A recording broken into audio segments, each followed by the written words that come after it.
Right, you're still watching Breakfast Central on News Central. Don't forget to follow us on all our social media platforms. Log on to the website and also catch us on YouTube and Star Times channel 274 and other platforms indeed. Well, let's talk about COVID-19 and how its vaccination is going around the continent of Africa. And to do that, we've got our correspondent always monitoring COVID-19 issues and vaccinations, Israel Eforobo. Israel, morning to you.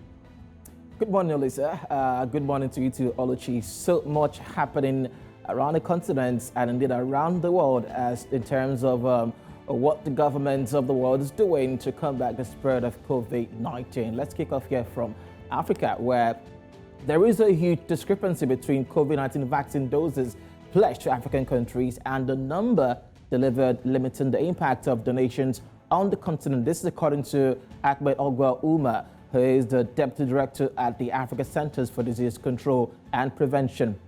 The continent, which is home to some 1.3 billion people, has received about 167.5 million doses of COVID-19 vaccines. That's just about under 4% of the African population has been fully vaccinated. A far cry.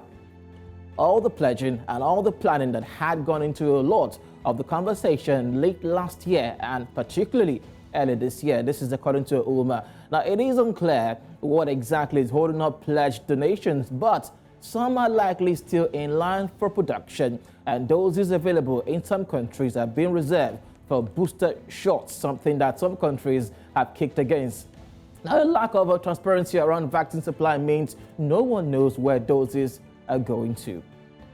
Well, back home here in Nigeria, the Nigerian National Primary Healthcare Development Agency says it has uncovered a vaccination card syndicate responsible for vaccine cards racketeering. Now, this is one issue that is indeed also causes some global concern. The executive officer of the agency, Dr. Faisal Shuaib, while speaking to Newsmaker in Abuja, says the agency swung into action in partnership with intelligence and indeed security agencies after complaints by several members of the public and civil society organizations and painstakingly uncover those involved.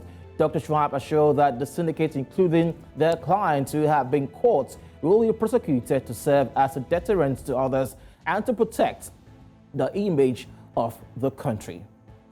Well, indeed, that's some of the updates on the African continent, but so much is also happening as far as the UK vaccine policy is concerned. Lots of people are worried with the new policy in the UK. Olisa?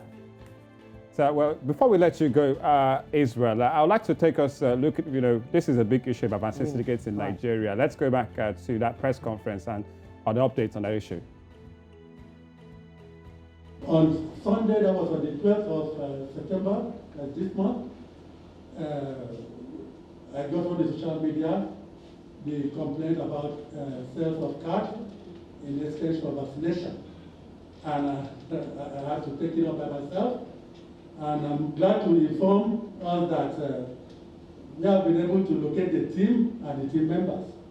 And I speak to you now, the investigation is earned. The FCT administration has not laid down this matter.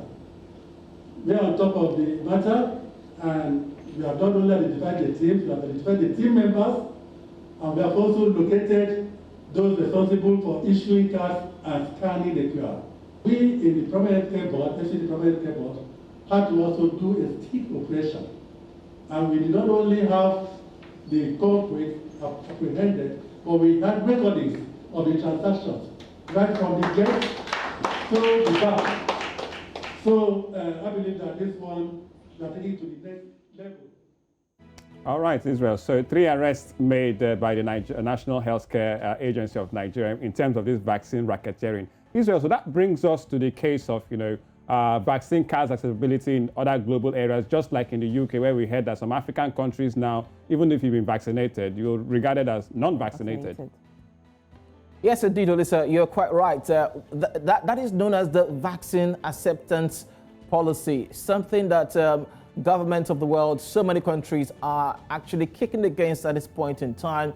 There are countries that are still battling to vaccinate their population to achieve herd immunity. Some countries don't even have access to vaccines, while some countries are already taking booster shots, something that indeed even the Africa CDC is complaining about. But also, the acceptance policy is the fact that the UK came out with a policy 3 days ago saying that countries like UAE, India, Turkey, Jordan, Oman, Africa as well, that if you have been vaccinated on the continent and in these countries, when you get to the UK, you will be treated as being unvaccinated. Now they're asking a question. These are vaccines produced in the UK and in other parts of the world. And you're saying that for those people using these vaccines in other countries, when they get to the UK, they will be termed as unvaccinated. Question now is the UK and other parts of the world who are producing vaccines, are they labeling these vaccines that are already expired as new ones? They ship them to African countries or to other countries, and then they say they are unvaccinated. That is a big question. So many people, so many countries are indeed talking about it right now. It is an ongoing conversation. We do hope that something concrete will come out soon. All right, Israel, thank you so much for the latest on that one. Quite a huge debacle on the global vaccination and acceptance strive. Thank you so much, Israel, once again, for the update when it comes to COVID-19.